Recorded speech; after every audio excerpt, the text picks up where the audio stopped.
নতুন এটা মানে আইনটা করে ফেলাইছে। এটা জিন্দা বাজারকে ভিআইপি করে ফেলাইছে, এই জন্য রিক্সাওয়ালার প্রবেশ নিষেধ। আমার সাথে অনেক সময় বাজার থাকে বা চেন থাকে, তাহলে গিয়ে আইকান থেকে আটকে যাইতে খুব কষ্ট হয়। দুর্যোগিকভাবে তারা নামাইয়া দিলায়। তখন আমরা চুয়ারটার থেকে ঘুরে দিলাম, বন্ধ থেকে ঘুরে দিলাম, মধুবনও যাওয়া যায় না। আমরা রিক্সা চালাই, গরিবের আইন পেট ভাত না গাইলেও চলতো না। এখানে নতুন করে আইন হয়েছে যে এই পাশ থেকে ওই পাশে যাওয়া যাবে না, এখানে নামা আবার হেঁটে যাওয়া, রিক্সা এটা চুক্তিবদ্ধ করা, এটা আমার বিশাল অসুবিধা।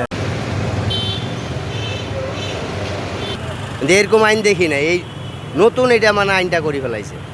এটা জিন্দা বাজারকে ভিআইপি করে ফেলাইছে, এই জন্য রিক্সাওয়ালার প্রবেশ নিষেধ। এই জন্য আমরাও এখানে ঢুকতে পারি না, আমাদেরকে এইখান থেকে ব্যাক করে দেয়, তাঁতিপাড়া থেকে ব্যাক করে দেয়, ও পাকে আপনার মনে করেন যে চৌয়াট্টা পয়েন্ট থেকে ব্যাক করে দেয়, আপনার বন্দর পয়েন্ট থেকে ওইখান থেকে ব্যাক করে দেয়, ওই দিক থেকে আর যাইতে দেয় না। এটাই হলো আর কি ওনাদের হিসাব। এখন ওনারা সিটি কর্পোরেশন থেকে এই জায়গাটাকে ভিআইপি করার জন্য আমাদের রিক্সাওয়ালাকে প্রবেশ নিষেধ।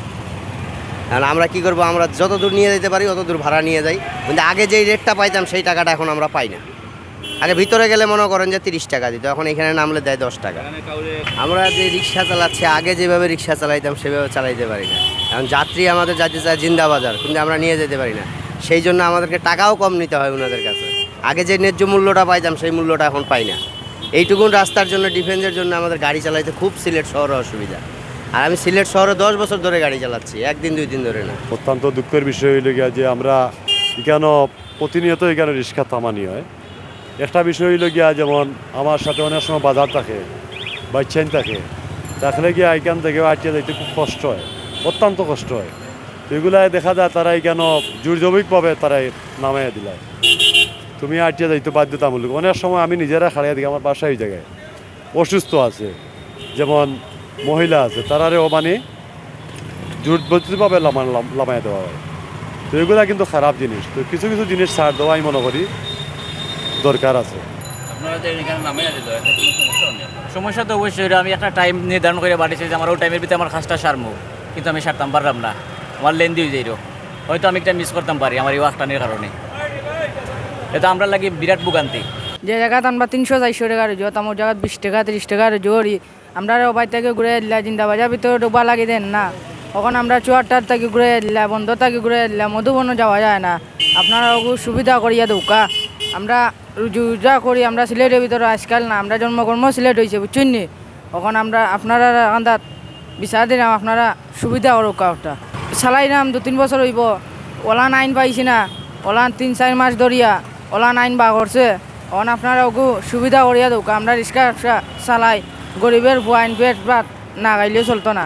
এখানে নতুন করে আইন হয়েছে যে এই পাশ থেকে ওই পাশে যাওয়া যাবে না, এটা আমাদের জন্য অনেক অসুবিধা। কারণ হইলো এখানে নামা আবার হেঁটে যাওয়া, রিক্সা এটা চুক্তিবদ্ধ করা, এটা আমার বিশাল অসুবিধা। কারণ এটা রেগুলার 2-3 বার আসা পরে আমাদের সমস্যাটা এটাই, আমাদের রেগুলার আসা পরে হেঁটে হেঁটে চলে ওখানে যাইতে হয়। আগে এরকম আইন ছিল না, এটা সুবিধা অসুবিধা এটা আমরা এখানে বুঝতে পারলাম না কী কারণে এটা হচ্ছে। আবার রাত 7টা-8টার দিকে খুলে দিচ্ছে, 7টা-8টার দিকে তো আমাদের প্রয়োজন না, প্রয়োজনটাই এখন সারাদিন। এটা আমাদের জন্য দুর্ভোগ এবং অসুবিধার কারণ। অত্যন্ত দুঃখের বিষয়। আমরা এখানে প্যাসেঞ্জার নিয়ে আসার পরে ওনারা এখান থেকে নামাইয়া দেয়। আমরা খুব কষ্ট পরিশ্রমের বিনিময়ে আমরা কোনো কিছু করতে পারি না, আমরা গরিব অসহায়। কিন্তু অসহায় মানুষকে ওনারা, আমরা ছেলে সন্তান 5-6-7-8 জন মানুষ নিয়ে আমরা সংসার ফ্যামিলি দিয়ে চালাচ্ছি, কিন্তু সে জায়গার মধ্যে আমাদেরকে এখান থেকে প্যাসেঞ্জার নামাইয়া দিয়ে আমাদেরকে অনেক ক্ষয়ক্ষতি করাইতেছে। এখন আমরা কি করে চলতাম? আপনারা আমাদেরকে একটু ব্যবস্থা করে দেন। মানে জিন্দাবাজার ঢুকতে দেয় না তারা, মনে করেন যে রিক্সা ঢুকতে দেয় না, আমরা ভাড়া কম পাই। এই অর্ধেক পথ না নামাই দিত, পুরা ভাড়া পাই না। এখন আমরা তো খুব কষ্ট, ওইদিকে যাইতে পারি না। জি, আমরা রেস্টুরেন্ট তো আমরা জব করি, আমরা রেস্টুরেন্টে বাজার নিয়ে যেতে অনেক সময় সমস্যা হয়। এমনিতে যেমন সমস্যা নাই, আর বাড়ির কিছু জিনিসটা তোরা তো যাইতে দেয় না, আর অসুস্থ রোগী যারা যাইতে সমস্যা হয়।